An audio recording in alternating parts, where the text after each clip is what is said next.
Hi guys, welcome to the show. If you're watching, this is the Chess University Prodigy program.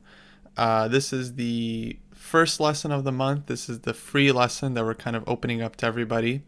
And for those that don't know me, I'm International Master Kostya Kavutskiy. Hello to everyone in the chat. Thank you guys for tuning in. And before we get into the lesson, I just want to explain a little bit how Chess University works, how the Prodigy program works. This is a really exciting project I've been involved with for I think over 2 years now. I've been teaching with Chess University. And for those that don't know, Chess University is a monthly, all-inclusive chess coaching program. Our main offering is, of course, these live lessons where you guys tune in to the show and ask questions and interact with the coaches. And in addition, we're also expanding to video lessons, video courses. And as our regular students know, every month we provide homework, study materials, game analysis, basically everything you need to get your chess to the next level without breaking the bank. The nice thing about these group lessons is that they are very cost effective for the student. It's a lot cheaper than paying for, let's say, private lessons every week.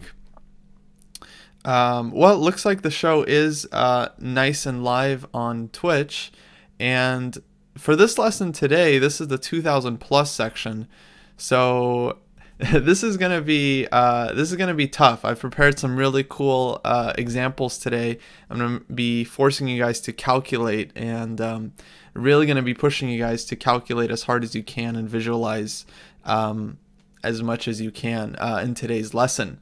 If you're not over 2000, of course you can stay. It is a free lesson open for all, but keep in mind that it will be pretty challenging and you might feel yourself a little bit stretched at some point. The way these live classes work, if you guys have any questions, I'm always following the chat, so make sure to use the chat for, let's say, productive questions only. I know it's a free class, so there's going to be a lot of people here, and the less we can spam and kind of keep our focus on the show and on the chess, the better. Okay, well, what is today's lesson about? I'm going to switch scenes here so you guys can see the chat. Today's lesson is going to be about endgame calculation. Specifically, how to calculate deep lines in the endgame. Long lines, meaning several move, maybe even over 10 move calculations. So this is not a easy thing to do. And in today's lesson, we're going to be kind of breaking down the process. How to calculate long lines from start to finish. How to find key resources in lines when you're calculating. And I'm going to try to give you guys as much practical advice in terms of how to structure your calculation, what kind of things to look for in your games, and so on. Well, all right, this first example is pretty simple, and I see a lot of you have correctly figured out the first move.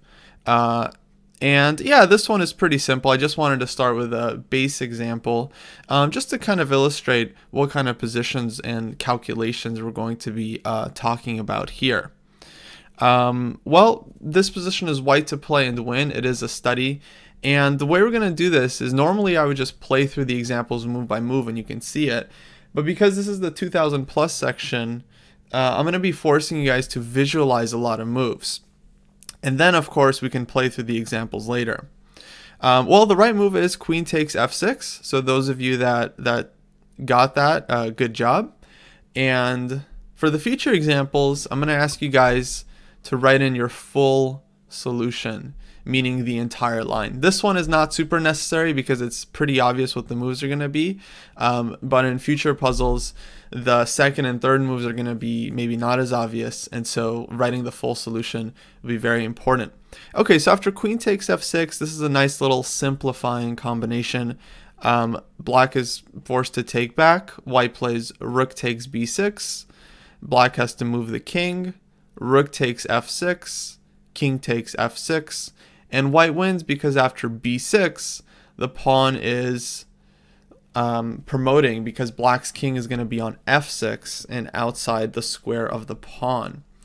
So here comes the first little, let's say, technique of calculation I want to share with you guys today. When you're calculating long lines, try to, let's say, reduce the amount of work you have to do by not necessarily taking shortcuts, but by having a confidence that you're visualizing the position correctly. So let me show you what I mean.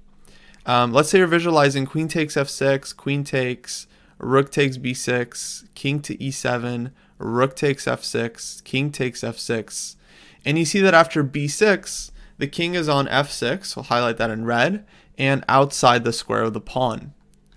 Well, you guys are strong enough to know that if the king is outside the square of the pawn is promoting. You don't need to keep calculating further.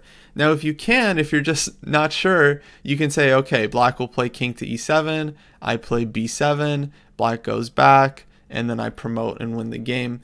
But strong players are able to kind of minimize the number of moves they're calculating because once the king is outside the square of the pawn, that's it. It's never going to catch up. So you can save that time calculating by just kind of acknowledging, okay, king is outside the square of the pawn, I win. And then if you have other lines to calculate, well, this saves you a lot of time in the clock. Okay, so that's a lot of arrows. It kind of looks like a nice little Christmas tree on my board right now. So let's play through the solution for those of you who were not sure, but pretty simple example. If you're struggling with this one, it's a sign that maybe you're not ready for the 2000 plus group. King e7, take, b6, and that's it. We don't need to see any further. White wins. All right, we're going to move on to the next example. And if you guys have any specific questions on calculating or the technique of calculation, anything like that, any methods, let me know in the chat. I'm happy to take any questions throughout the show. Okay, so here we have our next example, and this one is going to be white to play and win. That means white starts with the first move, and I'm going to ask you guys to calculate here the entire solution. And if you weren't paying attention, this is going to be a long line. So if someone just says b4 plus minus, this is wrong. You have to give me the whole variation.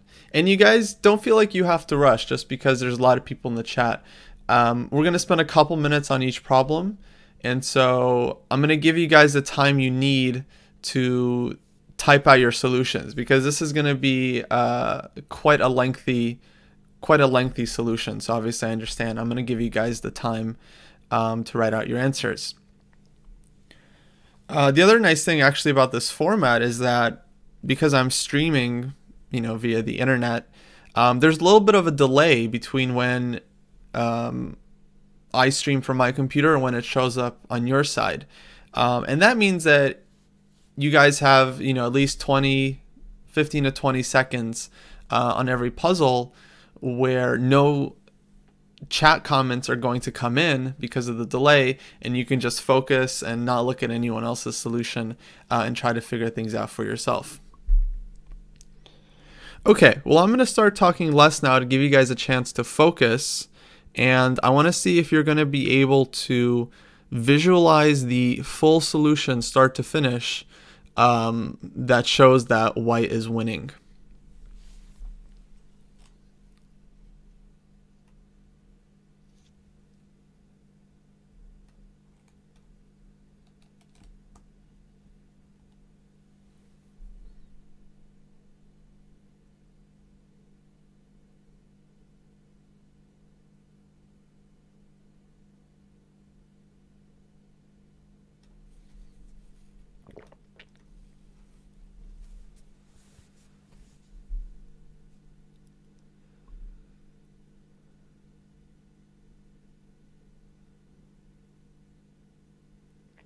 Okay, I see one answer from Manums 2006, but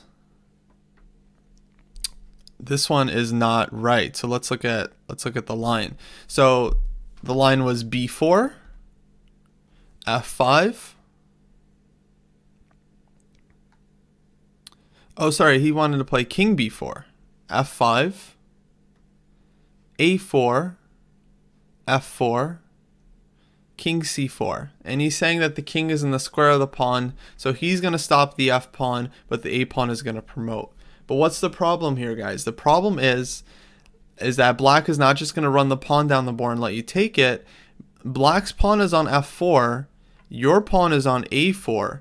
That means that black is one tempo ahead, and it's black to move. That means black can use the king to shelter the pawn forward. So for example, we'll just put it on the board. If you try this,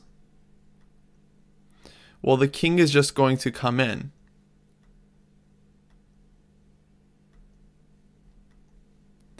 And white is not going to be in time because the king is going to be in time to push the pawn forward. So this is an interesting try, definitely makes a lot of sense. If we could just teleport our king to f1 in this position, then we would win with our a pawn, but it doesn't quite work. Okay, now I see some long solutions coming in, so I'm happy to see that. Even if it's wrong, at least you guys put in the effort, which is nice. So let me scroll up here. Okay, Mr. Yes, I Am Jobless says b4, then he kind of skips a couple moves, but I think I know what he means. Okay, Johansson says, he gives us a long line, so let's go through the whole thing. b4, f5, b5, f4, b6, f3, b7, f2, b8 queen, f1 queen, and then he found the key move queen to b5 check. And if you guys, I see a couple of you also wrote this queen b5 check. This is the key idea that you have to find. Otherwise, white is not in time, white does not win. A very nice exchanging of the queens. And we're going to keep visualizing a little bit further, so try to follow along if you don't have it. Black will have to take on b5. King takes b5. And now black is left with the h-pawn, so black has to start running. King to g4. White plays a4. Black plays h5. And here we can kind of take another shortcut. We know that since both pawns are, let's say, on the 4th rank and white is moving first, white is going to promote first and cover the h1 square, and black's pawn is going to be left on h2. So this is winning for white. So good job, Johansson. I see Get a Grip Whippy also basically put the same line. Mr. Allo World, GIS74 looks correct. So good job, guys. Yeah, I don't think this one is too hard if you're just kind of focusing and just trying to calculate move by move, kind of going linear. But this is a lot of moves we just calculated. So let's see how white wins. b4. And of course, both pawns just run to promotion. And then this is pretty easy to calculate, but if you're not visualizing it properly, it's going to be hard to find this queen b5 move from afar. When you get to this position, of course, it's the most obvious move on the board, but this is about finding those moves deep in calculation. And this gives white a very important extra tempo.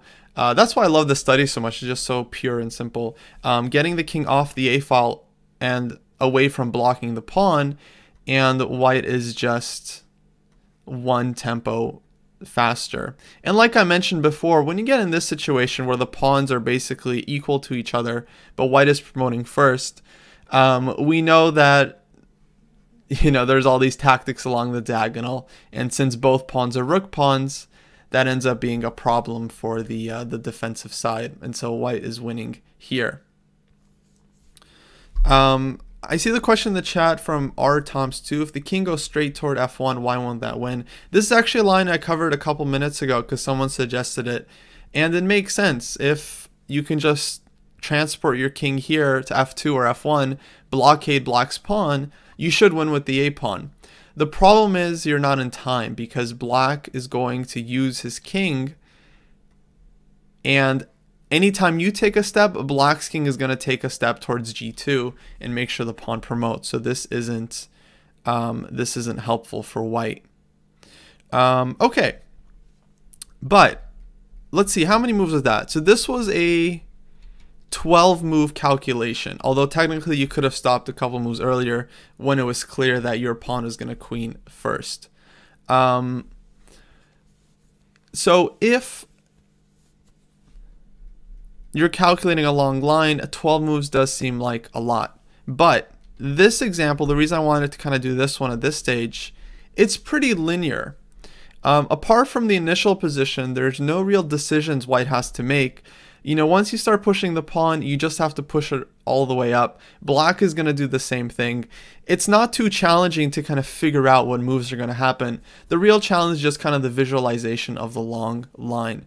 But now we're going to move on to examples where the calculation is not so linear. Your moves are not going to be so obvious. And this is going to get really tough because not only are you going to have to visualize several moves ahead, you're also going to have to look for strong moves along that calculation. Okay, so a few of you guys are saying if you just run to f1, then your king is going to make it. But I think I'm going to disagree, and I'm just going to play, let's say, king g4 here. And if you push a pawn, I'll push a pawn, and we'll queen at the same time. And if you move your king, I'll move my king, and I'll make sure the pawn is going to promote. So if you guys want, you can check out the PGN lesson later, analyze further. For now, we're going to move on to the next example. But I do encourage you guys in my class to always play through the examples and see if you can find new variations or replay through the solution. Okay, with that, we're going to move on to the next puzzle here. And here we go. Now things are getting a little bit tricky. And this is going to be tough. This is white to play and win once again. And now this one's tough because here we have to make a decision, right? And if this is a tournament game and you have, let's say, 10 minutes left on the clock, how confident are you that you're going to make the decision here correctly? Okay, so I'm going to give you guys about a couple minutes here to calculate. And if you like, you can mute the sound, or I'm just going to stop talking for the next 2 minutes. Give you guys a chance to calculate, write out your solutions, and then we'll analyze from there. Although for this one, guys, I'm going to give you a little bit of a break. You don't need to write out the whole solution. Just tell me whether you're going to go for the B pawn or the G5 pawn. Because the calculation is going to be pretty linear after that. It's just a matter of figuring out which one is going to be favoring white here. Okay, guys, so white to play and win, starting now.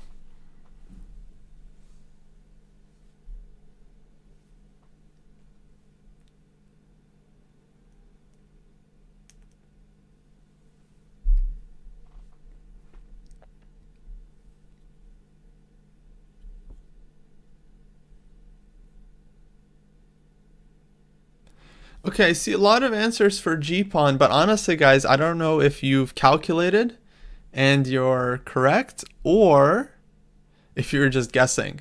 So I'm going to add another challenge to the problem. Tell me which pawn you're going to take, and then tell me how many moves, the physical number of moves it takes for you to promote, and then for black to promote. Okay, so I'm switching it up a little bit here because I realize you guys can just be guessing and then I have no idea who actually calculated and did the work or who just kind of guessed and got it right. So I want you to tell me how many moves it takes for you to promote and then for black to promote. Oh, and I see Chess Dragon Boj has done the effort to write out the whole line. And that is looking pretty good. And I see the comments in the chat. It takes 8 moves for white to promote, and for black it takes 9.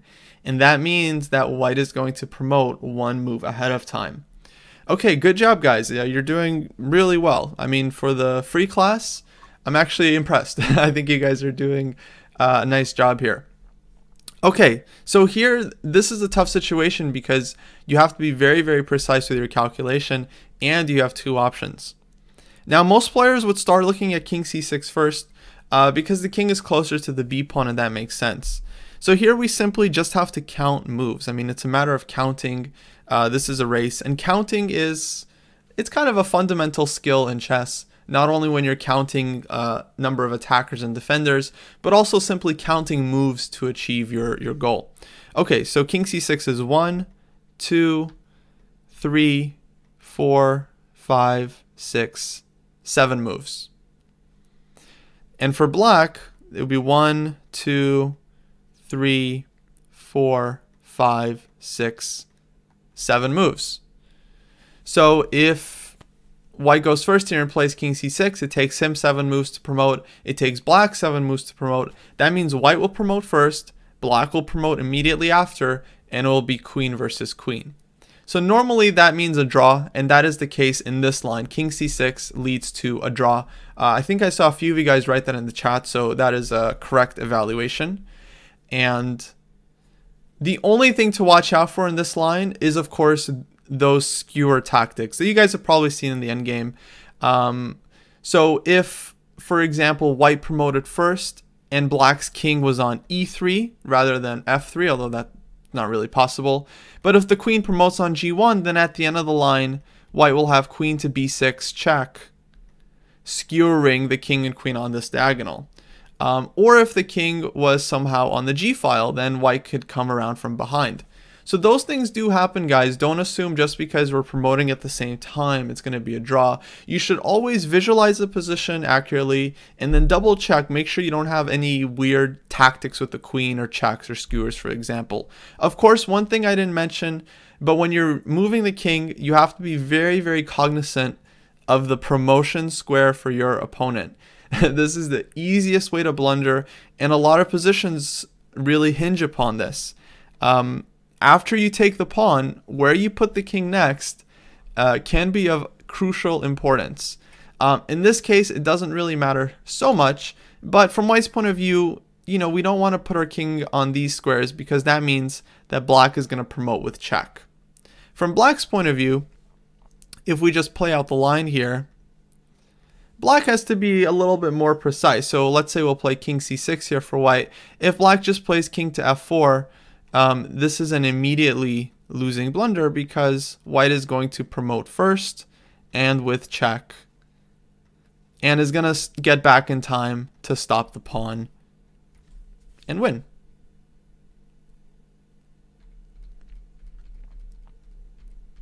What other move would also lose here for black if, let's say, you're moving the king? So king f3, king h3 is fine. But here's a move that would surprisingly lose, and that is king h5. Maybe not so surprisingly. But the point is, again, these skewer tactics is always something you want to watch out for because this can often be the difference between a win and a draw. And so white would win this way. Okay, but after any other move, king f3 or king h3, black is in time and holds the draw. So that leads us to the winning line. And if you counted, you really make your job a lot easier because it just takes white 1, 2, 3, 4, 5, 6, 7, 8 moves. So one move more than the previous one. But for black, it takes 1, 2, 3, king moves, 4, 5, 6, 7, 8, 9 moves. So 8 moves versus 9 moves. White goes first. That means that white is going to queen and have a tempo before black is able to queen. That usually means it's enough for the win. But we should always visualize and make sure that's exactly what's happening. And here we can play out the solution. Any king e move is winning here because the king is just coming to f5 next. Some players would play king e4 kind of to like box out black's king. And this can be winning an important tempo in a lot of positions. So keep your eye out for this kind of shouldering technique. In this case, it doesn't really change anything because black is still taking 9 moves, but white is winning after the critical line. So let's say here, and we'll play out to the finish. And of course, the key move here is always to just get in front of the pawn and make sure that black's king is not going to be able to escort it to victory. But even if we weren't, you guys should know that knight pawns are an easy win using the technique from white's queen. Okay, so this one, I think is still pretty simple, pretty doable for a 2000 rated player. A lot of you guys in the chat were able to figure it out pretty easily. But it is a very fundamental skill and idea in these kind of long calculations. This idea of counting and also of comparison, comparing different lines and seeing which one is better for you. One piece of advice for you guys, I would encourage you to kind of pay attention to which puzzles or which exercises you feel like you're doing well at, or you got it very quickly, or you understood very easily, and which ones that you're struggling with. Because the exercises are a little bit different, they're kind of highlighting different skills and different concepts. And if you're struggling with a specific one or two, that could be a hint that maybe you're kind of lacking somewhere in your endgame skill or your endgame knowledge. And that could be a very useful point of self-awareness for you to know what you need to work on. Okay, let's go on to the next one. And this is a very nice endgame study. I see the question in the chat from Vic Griff. This is being recorded, and so you guys are encouraged, not only welcome to, but encouraged to watch the class a second time and go through all the lines again on your own. Or if you missed the first part and you want to see the first couple of examples, you can check that out as well. Okay, so this is White to Play and Win. This is a study by the interesting player Ponziani, and back from 1782, so way out back. Yeah, over 200 years ago. This is White to Play and Win, and for this one, guys, I want you to give me the full solution, including Black's best possible defense. So first things first, you have to figure out what exactly is your winning idea here, because White is down a lot of material. Once you see the winning idea, not too hard, then you have to work it out to the finish line. So I'm going to give you guys extra time on this one, because the previous ones I think are a lot easier compared to this one. I'm going to give you guys like 2 or 3 minutes here of silence to just calculate, work through the lines, and then try to figure out what is Black's best defense. Because Black has a resource in this line that's going to, let's say, make things a lot more difficult. So for those of you guys that are just giving me 2 moves in the chat, this is the right direction to look in, but you need to calculate further, and you need to calculate very concretely here, move by move, and figure out how Black is going to create counterplay. Very important. Okay, so 2 minutes of kind of study silence starting now.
Okay, I'm seeing some interesting solutions and variations in the chat.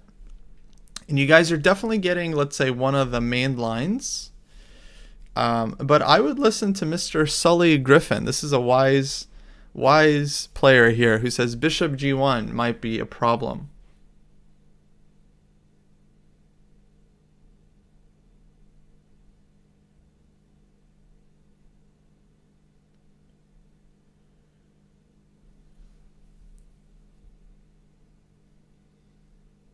Okay, so we're going to start going through the lines and try to kind of work it out. Most of you guys have figured out the main idea, which is good. I mean, that's definitely the first step here. So trading queens, and then this key move, king g2, to lock in the bishop and prevent the bishop from trying to defend against a7. So I'm going to start going through the lines now, and if you guys like, you can either keep calculating on your own or try to follow along and visualize as we look through these variations. Okay, so takes king g2. If black plays king g8, white plays a4, and black is not in the square of the pawn. So we can just stop here. We don't have to calculate any further. So king g8 is not a viable defense. Okay, what else can black do? Well, black can push the e pawn, right? Now I want to introduce you guys to a technique called, or what I call kind of a calculation stopping point or a fixing point. We know that queen e6 and king g2 are the first moves of the variation. And then we have to find what else black is going to do. But you don't need to calculate these moves over and over and over and over again.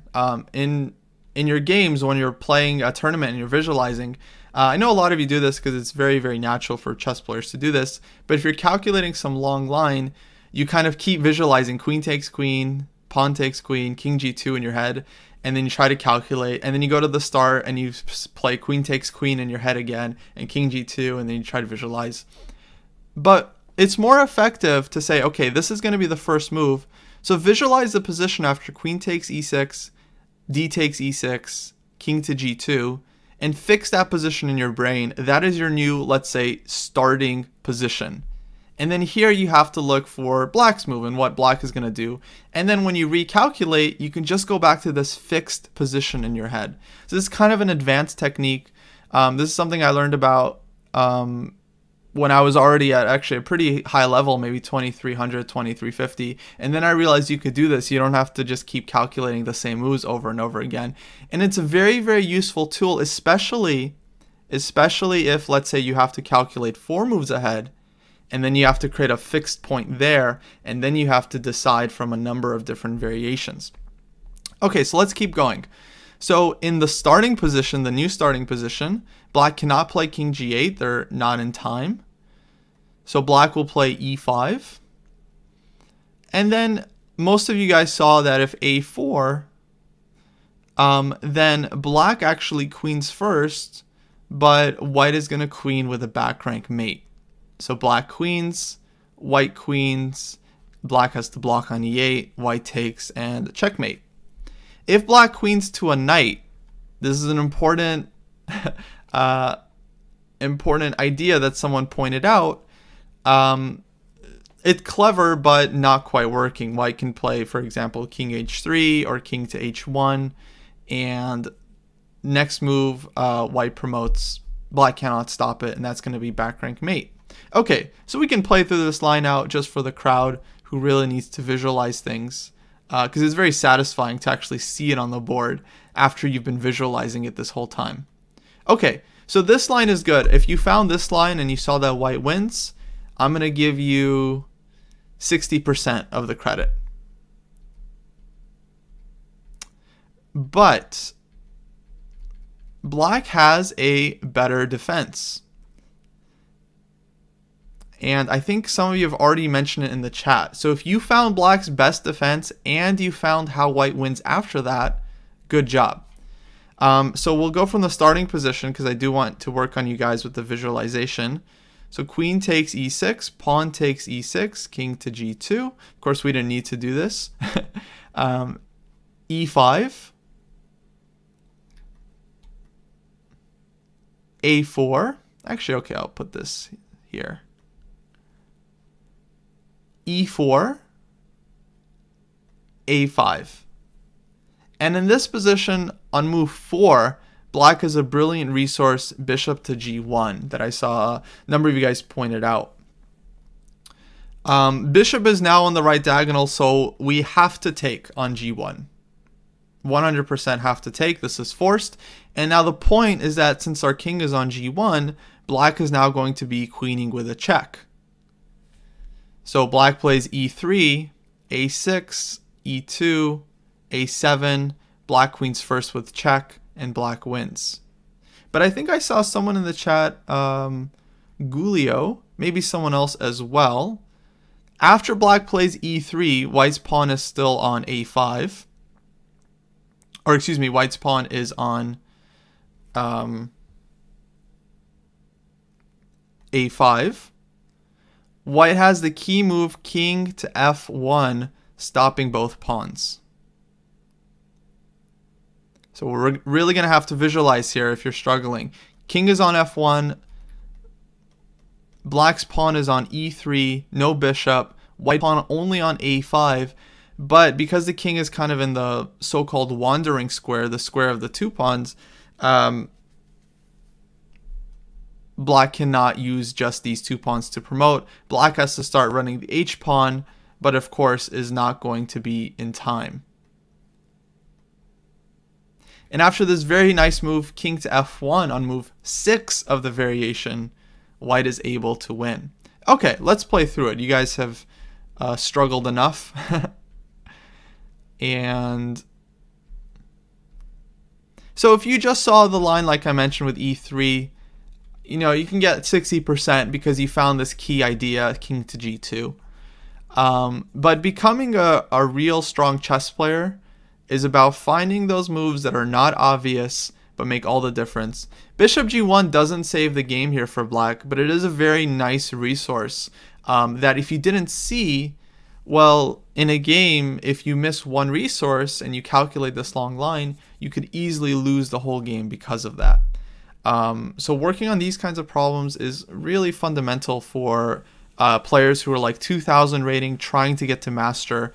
You really have to start studying a lot of these, or start calculating and solving a lot of these endgame studies, tough endgame problems.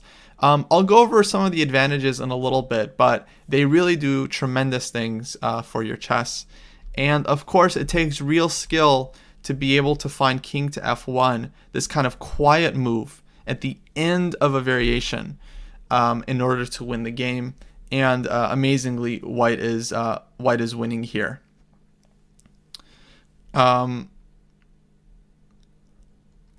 Okay. So good job to those of you that were able to figure this one out. Let's move on to the next one.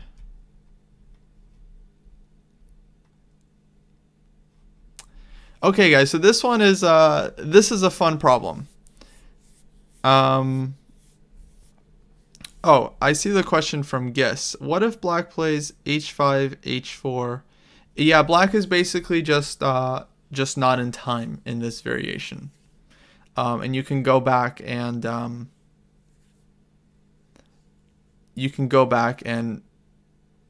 check it out. Although I'm kind of curious, so let's go back and see the exact line. Oh, here, h5. Oh yeah, this is an important line, absolutely. A4, thank you for pointing this out. H4, A5, H3 check. If we take, black has bishop G1 and game over. Yeah, king H1, a very key move. Actually, this is a really nice line. It's very important for the problem. Only because of king H1, white is able to kind of stop all of black's pawns and win the game with the A pawn. So nice job. I didn't notice that line myself. Okay. That's great. I can add that to the full solution. Now you guys can get it in the PGN. All right, our next problem here is again white to play and win. And this one is going to take a lot of precision. The solution is not that long, but if you make any one mistake along the way, and let me tell you, you're going to have multiple options at every point, black is going to be able to defend. So this is white to play and win. I'm going to give you guys, again, like 2 or 3 minutes to kind of calculate. You can mute the sound as well if you want to calculate in peace. And I want you guys to write out the full solution here. You can also include variations if black has any secondary choices. Please don't just give me one move. I know I'm going to pick on Kiyosa a bit here. They said, hi everyone, so they just arrived, and then just says A5. Please give me the whole solution because, of course, chess is about calculating accurately and with precision. And the more you do this in practice, believe me, the easier it becomes in your games.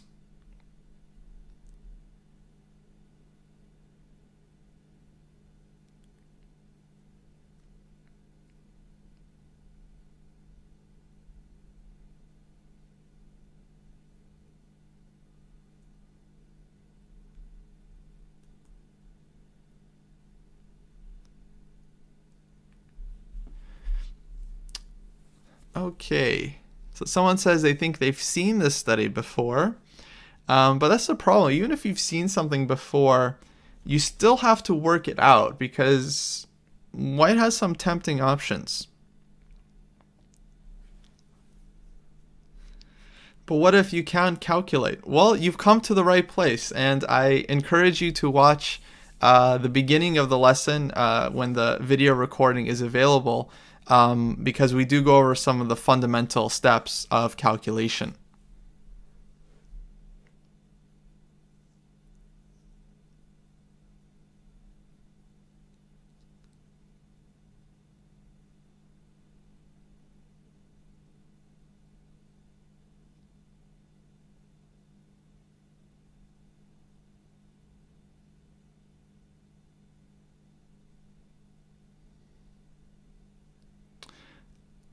Oh, Sergis Smart says this is in the Kasparov masterclass. You know, that might be possible. I know Kasparov loves using endgame studies. I actually haven't seen the masterclass, so I have no idea. But if he uses this example as well, actually that makes me feel all warm inside because I'm using the same endgame examples as Kasparov. Okay, so I'm seeing some lines coming in. All right, so white's first move pretty much has to be A5. Otherwise, black's bishop will kind of get in time. And the mechanics of this endgame are very simple. And it's actually surprising that white can even win here, considering that black has an extra bishop. But basically, if black's bishop can stop the A pawn, then the king can blockade the G pawn, and white will have no way of winning. That much is pretty obvious. So A5 is kind of the only try here. And because we're covering D4 and E3, black has to figure something out. The only move is bishop to F8 in order to try and get to C5. And now white has to continue. Okay, so A5, bishop F8. And now the key move is king D5, stopping bishop to C5. But it's going to get a little bit harder.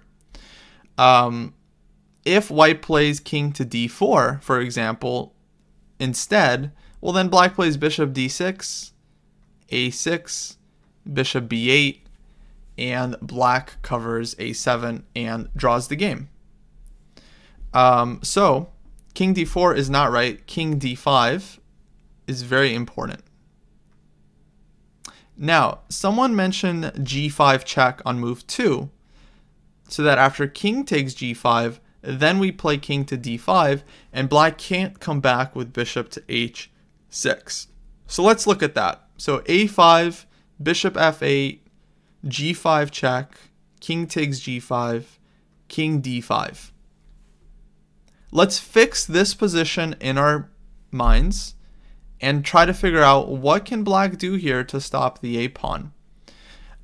One game that's kind of really helps you with this kind of study, and this is a very, very important study, this kind of pawns versus bishop thing. It really teaches you a lot of mechanics about move by move order calculation. So we're going to fix that position and see what can black do. So again, it's a5, bishop f8, g5 check, king takes, king to d5. And the way you should kind of figure this out is say, okay, well, if black had two moves, well, black has two moves to basically cover the a7 square without getting the bishop captured. How can black do that? And if you start working out on your head, you'll see that it's just not possible. The only squares the bishop can get to are c5 and d4. White's king is covering both of them. Okay, so we'll take a look at it just to clarify exactly the position we had. And this is indeed winning for white. But what is the problem? Can anyone tell me what is the problem with this line? Well, Sully Griffin did. Black does not have to take on g5. So after g5 check, black does not take. Black has a much stronger move, king e6. And now black is still threatening bishop to c5. And if we play king d4, well, black is in time with bishop d6 and bishop b8. And black holds the draw here. So this was one of the many pitfalls that I saw some of you guys fall into that doesn't allow white to win the game. If you play g5 check on move 1, so king takes g5, king d5 is just not in time.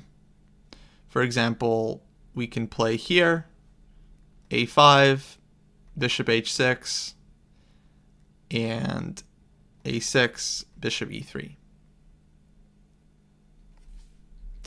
Or if you play king e4, black will play bishop f8, threatening to play bishop to c5. You'll go back, and we'll have a kind of a funny little repetition here with a draw. But even easier is just to play king e6 on move 1.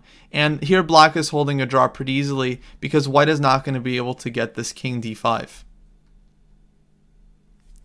Okay, so what is the right move? Well, we still start with a5, bishop f8, and now king d5. So we don't allow black to put the king on e6. What can black do there? Only move is bishop back to h6, trying to get to the e3 square. And if you play king e4, black will simply repeat bishop f8. So here white has the key move g5 that, of course, many of you saw in advance. And now black has two options. So if king takes, then white pushes a6. And black's bishop is not in time because the king is blocking the route to e3. But how about if bishop takes? What is the final solution there? So to clarify, I'm asking you guys to find the final moves of the line. I know some of you may have written it in the chat along with your full solution, but I may have missed it. So I'm going to ask you guys to type it in again. So a5, bishop f8, king d5, bishop h6, g5 check, bishop takes g5.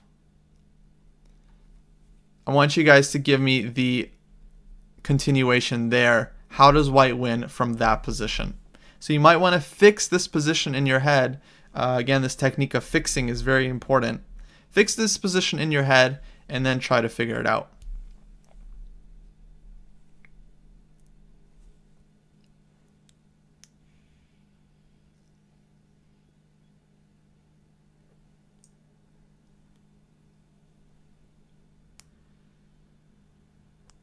Okay, and I see Mr. Chess Dragon has given me the full line. King e4, stopping bishop e3, and since black's bishop is on g5, he can't go back to the other diagonal.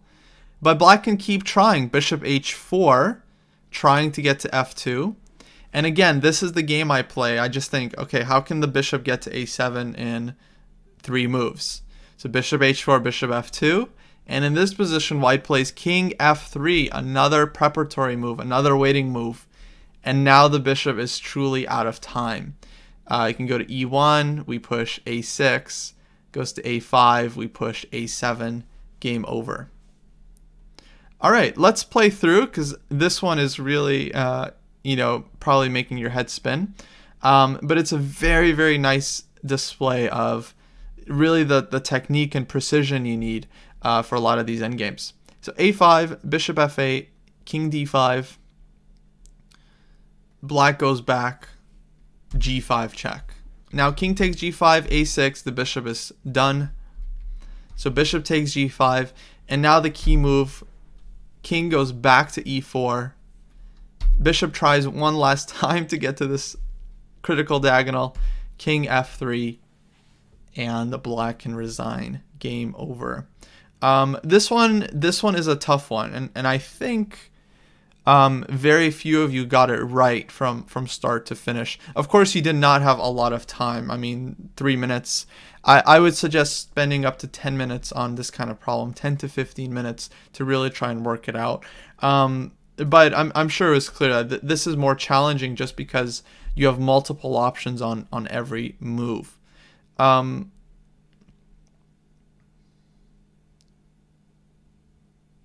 So g5 check first, just king to e6, and if a5, white is not in time.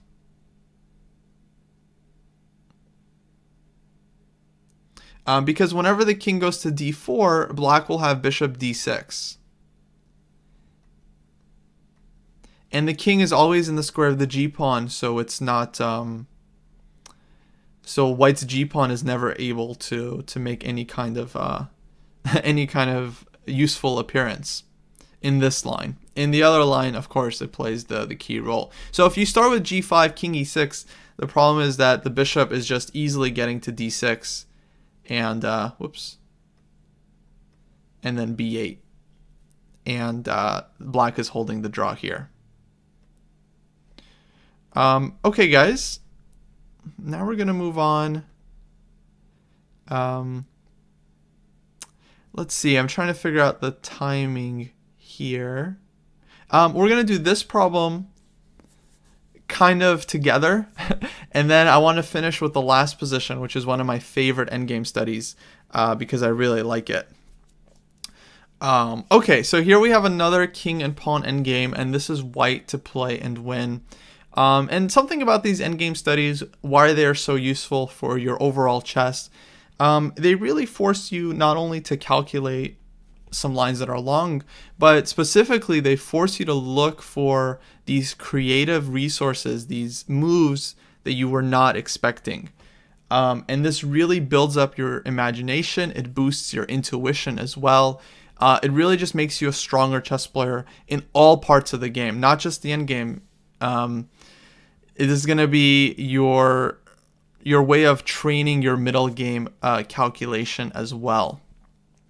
Okay, so this one is kind of a long one. Eventually, if we work it out, we realize that both kings are kind of stuck against these, let's say, connected passed pawns. And it's just a matter of whether white's king can get to the queen side fast enough to force a promotion, because his pawns are, of course, much further advanced. So after working it out, eventually we get king f4.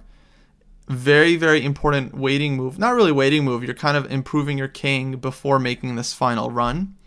Black does not have any moves that don't give up pawns other than king to b7. And here I'm going to ask you guys to calculate and look for the win. So white to play and win.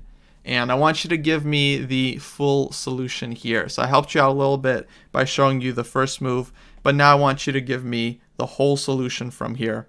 Highlighting, I think, a really important motive in these kinds of king and pawn endgames.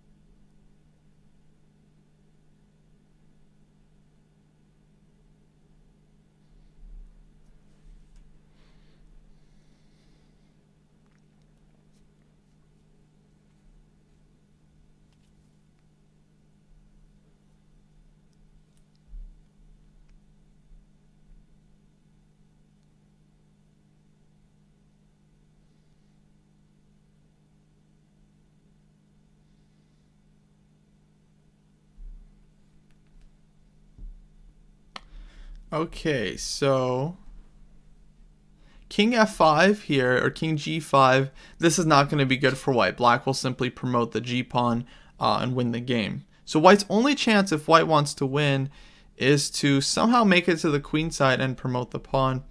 And I see the line here from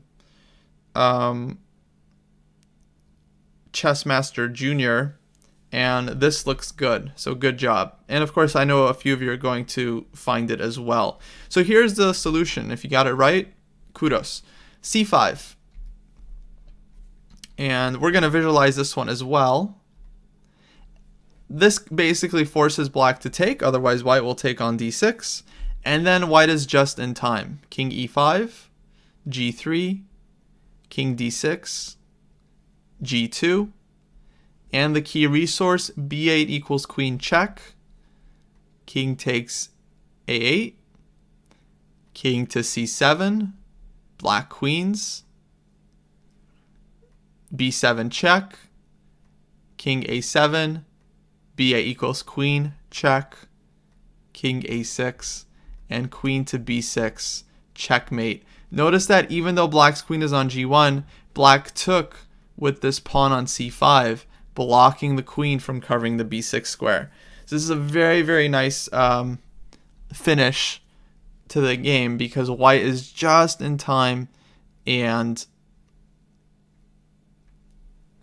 even though white is 2 moves away from queening, of course it's a concrete line. We queen with check, and then we have queen b6. This final checkmate is so satisfying because this queen on g1 is perfectly placed, but the pawn on c5 is in the way. One thing that's true about most studies is that they're composed in a way to be, of course, very aesthetic, but also so that every single piece has some kind of purpose. Without these 2 pawns on the board, if you can imagine, the same line would not be winning, because after white queens, he's not going to have queen b6 mate because of the queen on g1. Okay, guys, we're going to move on to the final exercise. This is one of my favorite studies, and this is white to play and win. And this one isn't such a long calculation, so you guys do have enough time to try and figure it out, but it is a matter of finding the difficult solution. So this is white to play and win, and then I'll give the solution maybe in about 5 minutes or so. We might go 1 or 2 minutes over the schedule time. Hopefully you guys are okay with that. If not, you can leave and watch the solution in the video recording later. In the meantime, while you guys are working on this, we're going to wrap up the class. I hope you guys enjoyed this first lesson. This was kind of the first lesson of the Prodigy program for January. I know there are a lot of normal students in the show today. I recognize your username, so of course you guys already know how the Prodigy program works. But for those of you that don't, it's a monthly all-inclusive coaching program where you get live lessons like this on, of course, very specific topics, along with video recordings for the lower groups. The 2000 plus section is a little bit different. And additionally, you get the PGN of the lesson, you get homework exercises so you can work on, and you also get a study guide, which is probably one of the most important things as you're kind of getting up in chess, is to actually kind of figuring out what you need to work on. Players who are at 2000 and higher are already extremely strong chess players, and it's just a matter of kind of refining some technique, doing more difficult exercises in calculation and combinational vision, and of course refining the endgame technique in order to really get stronger in this phase of the game. This month is all about calculation, and the way the 2000 plus program works is it's actually going to be all 4 live lessons. The first one was done by me. Next week, we're going to have, I believe it's Grandmaster Yermolinsky. And at the end of the month, we actually have a very special guest coming for a key lesson, and that is going to be Grandmaster Jacob Agard, who is an amazing author, brilliant coach. I mean, really one of the best coaches in the world. He's doing a special class for the 2000 group, and I believe that is the 4th video lecture. You guys see Kairav posted the full syllabus for the 2000 group, and you can check that out. I think it's an amazing value.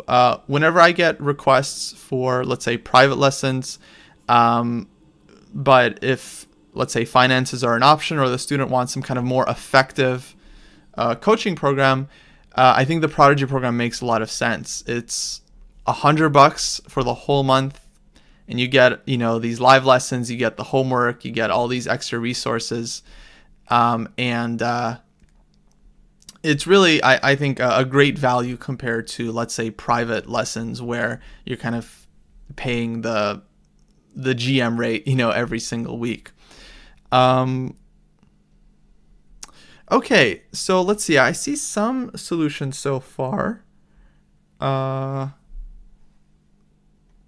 we're going to start going through some of the lines.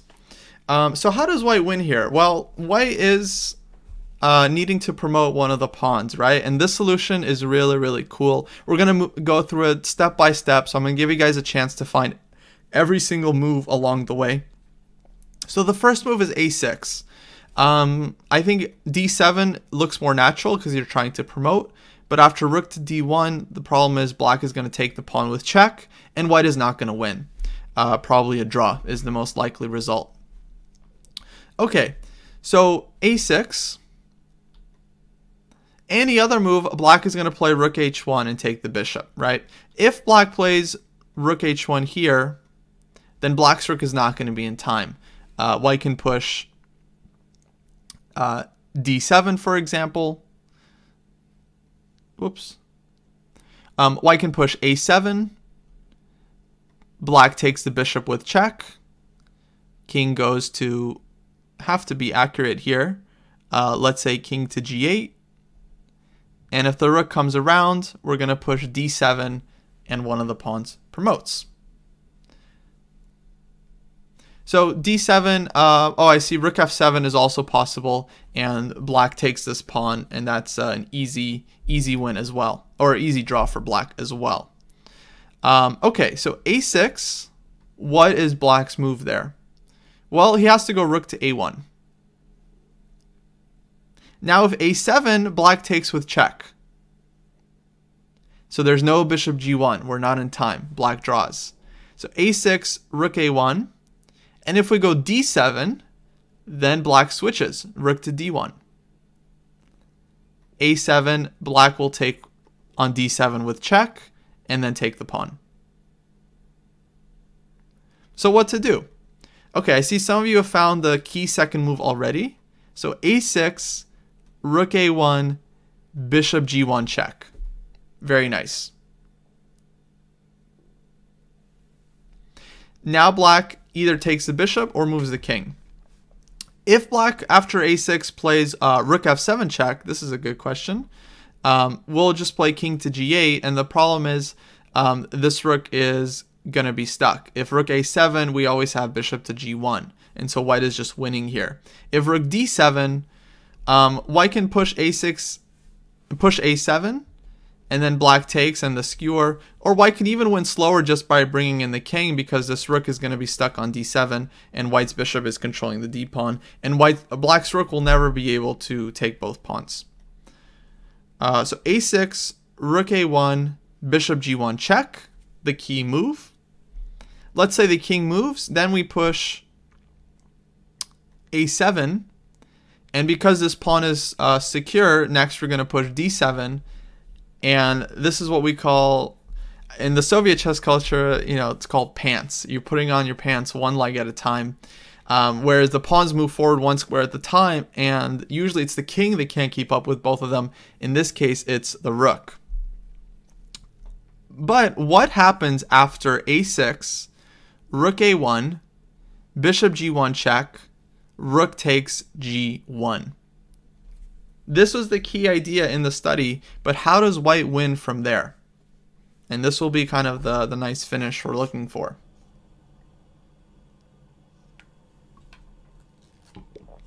So I'm really pushing you guys to visualize here. Hopefully you're warmed up from the previous problems, because this one is tough.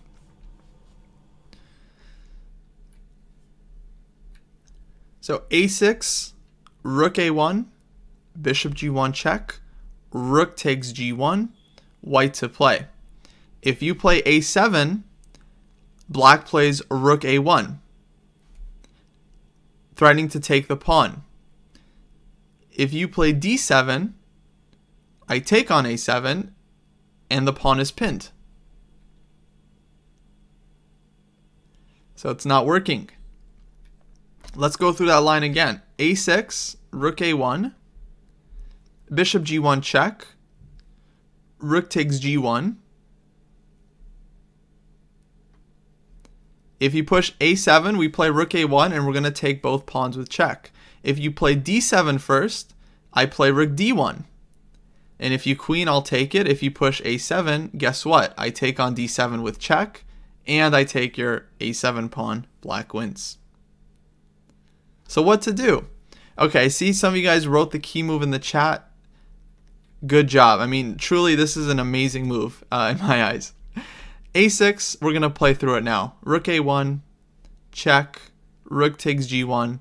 And now white doesn't touch either of the pawns, but he plays a prophylactic move, king h8. Getting the king off of these 7th rank checks, and it turns out that black's rook is not able to stop both pawns. King h6 would not be good because of rook to d1, and the king is under fire. a7, take, and then rook comes back to a6 or d8. But after king h8, amazingly, white wins. So let's look at some lines. If we go after the a pawn, white pushes the d pawn. If we come back, white pushes the a pawn, and now this doesn't come with a check. White queens, and of course you have to win queen versus rook endgame, which is always a good time. If black goes after the d pawn, we push a7. Game over. And that was it. I mean, not a really long calculation, but I mean, amazing move, king h8. You would, of course, never expect this, being down to rook to play a quiet move, but black just can't do anything. If he tries to get to the back rank, well, we can simply just start working our king over, and this is a lost endgame. Game over. All right, guys. Thanks so much for tuning into this first class. We went a few minutes late, but hopefully it was worth it to see the end of this amazing problem. The composer, for those of you that are curious, is a German player named Gurgenidze, who is a well-known composer. Of course, there are lots of others. And in fact, if you guys sign up for the program for January in the 2000 group, with every lesson are homework assignments. So if you sign up for the lesson, you'll be receiving homework from me, specifically more of these endgame problems where you have to find a specific solution. Some of them will be studies, some of them will be taken from real games so they can feel a little bit more practical. And these, of course, will really help you guys improve to the next level. If you don't sign up, I encourage you guys to keep working on your chess. There are lots of great endgame books out there. People have been mentioning Dvoretsky's Endgame Manual. This is definitely a classic. Basically, a lot of good endgame books out there. And if you're motivated to study on your own, I think this is one of the best things you can be doing for your chess is these difficult, lengthy calculations. Good question. Can you only sign up for one section? You can sign up for multiple sections if you're kind of in between levels and you're not sure what exactly you need to work on. The live lessons don't interfere with each other, so we don't schedule them next to each other, so you can attend multiple classes. And of course, you do get more homework assignments and so on. All right, guys, thanks for tuning in, and hopefully I'll see you next time. This was IM Kostya for Chess University.